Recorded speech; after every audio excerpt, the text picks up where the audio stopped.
Hi, this is Mr. Campbell, and this is for my Social Studies 8 students. This is Unit 2, Section 2 lecture, and we're going to talk about Spain's empire in the Americas.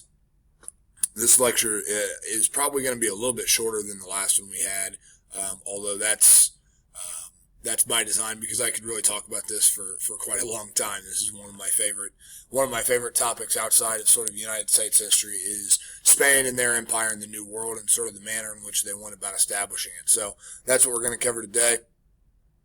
These notes will be given to you today on Thursday, September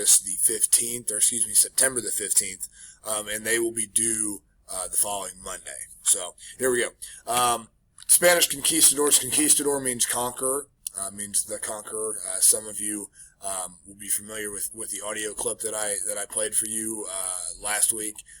I'll try to play that again today because it is kind of funny. Spain is going to be able to establish a pretty significant stranglehold on the Americas.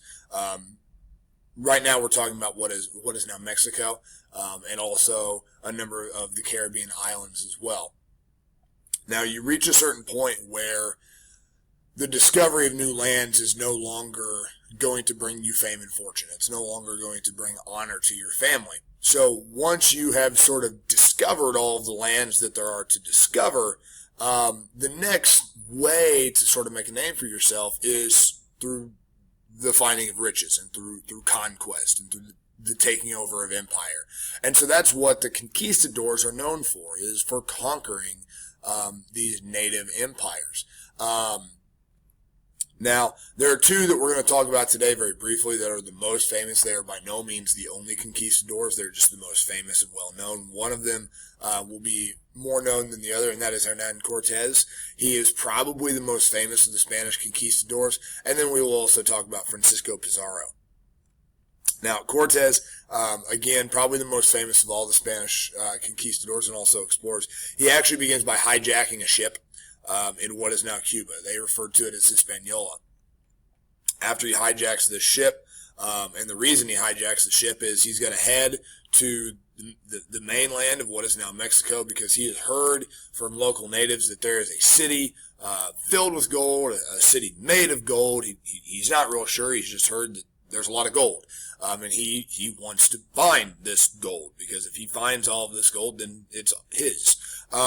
Now, this city that he is told about actually does exist. It is the center of the Aztec Empire, and its name was Tenochtitlan.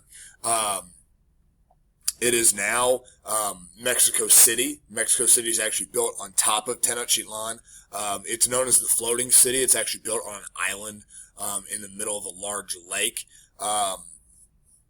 Mexico City today has a lot of structural problems with a lot of their buildings because there are issues of settling over time, because essentially what the Spanish are going to do over time is they're just going to fill in this lake with dirt to build a city on top of it. So it's a really, really fascinating place with a fascinating history. Unfortunately, we don't really have a ton of time to get into that history right now. But this city does exist. Their leader is a guy named Montezuma. He is still around. You'll still hear that name in mythology in Mexico. Now, one of the interesting things, Cortez, kind of a terrible guy. If you think about it, I mean, he stole a ship. He convinced all these guys to come with him on a stolen ship on a mission that is not commissioned by the Spanish government. And what he decides to do once he gets to the coast is he's going to burn the ships. He's going to burn the boats. And the reason that he does this is his men now have no choice.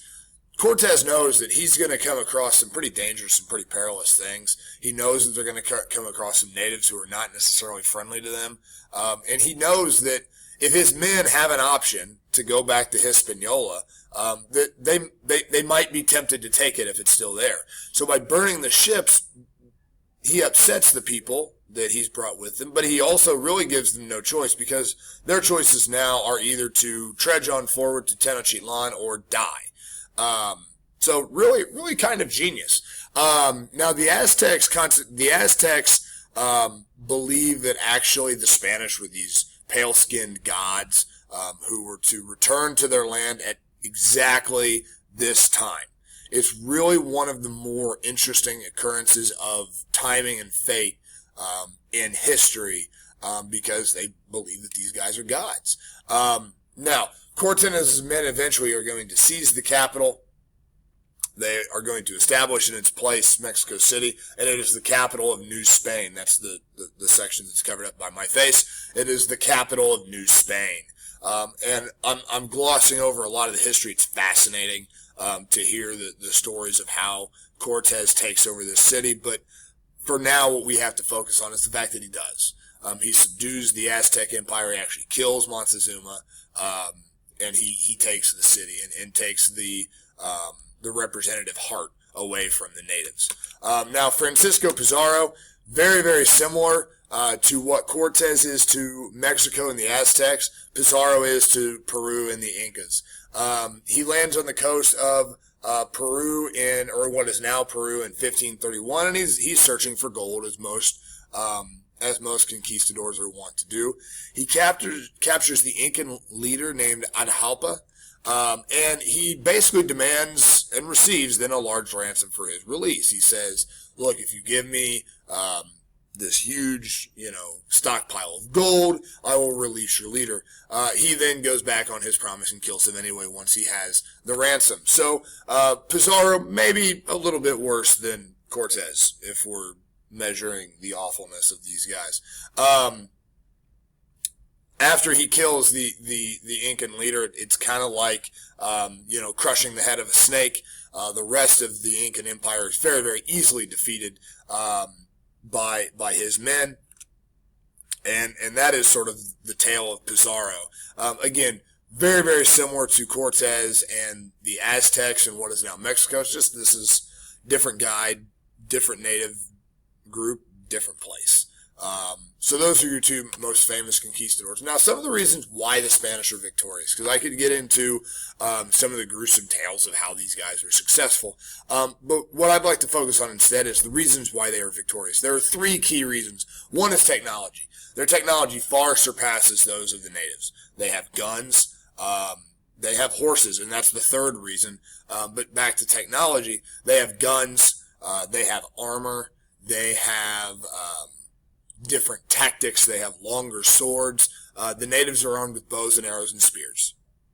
The natives have armor. It is not metal armor. It is typically some type of woven material. You do see some instances of some lightly cast metal defense works, but they're nowhere near to the quality of the Spanishes. Horses. Horses is something that's kind of interesting because we really don't think about horses as an advantage in warfare today, because that horses have been largely overtaken by things like tanks, by things like motorized vehicles. But these natives had never seen horses before. They had no idea what they were. They had no idea how to fight against them. And because of that, that's a very, very big advantage.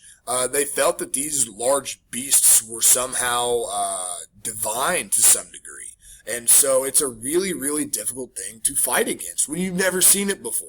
And like I said, we don't think of horses as that big of a deal today. Most of you probably ride horses just in your free time. The natives had never seen horses before. And finally, there's division amongst the natives, especially in places like Mexico, what is now modern Mexico. The Aztecs were certainly the main tribe. They were the central tribe. They were the largest and most powerful tribe.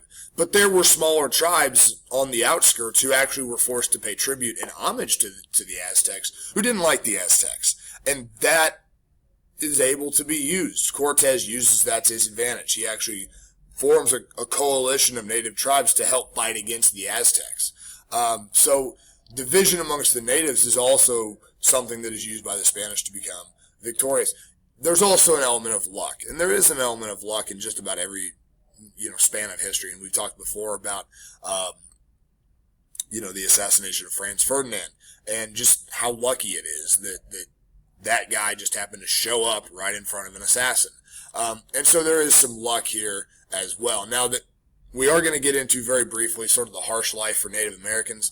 The Spanish Crown establishes this thing called the encomienda system.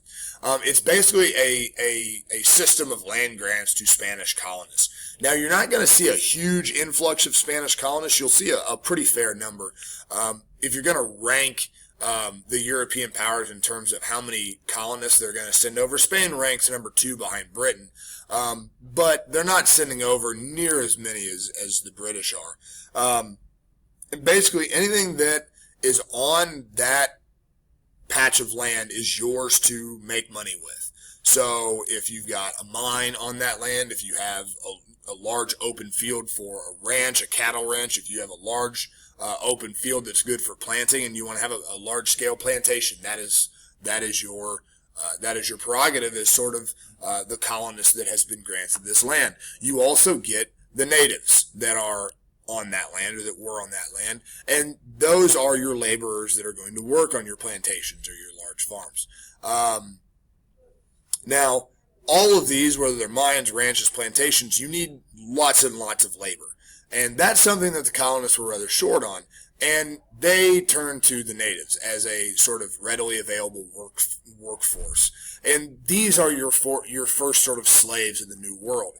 Now, missions are set up to attempt to Catholicize the natives and bring them into Spanish society. There is a very, very almost noble pursuit here on the part of the Spanish. They're enslaving these people. They're really making their lives for the worse, no matter how you slice it.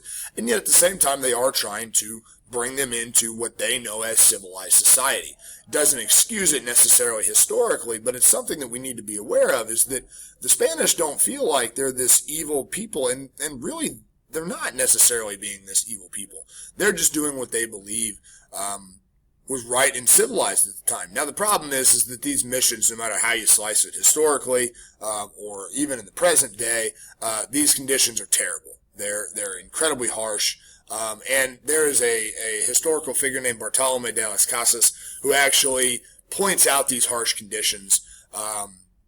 He is a Spanish priest. We'll talk more about the mission system later, but I believe that that's all that I have for you right now. So, get these fill-in notes. Make sure that you get them turned in on Monday. I don't have the date right off the top of my head, but it is the next Monday. You have Friday and the weekend to get those done. Make sure that you please watch this video. I will know if some of you are not being honest with me, and we talked about that on Wednesday. So, have a great day, and we will continue with our Explorers Tournament. So, have a good one.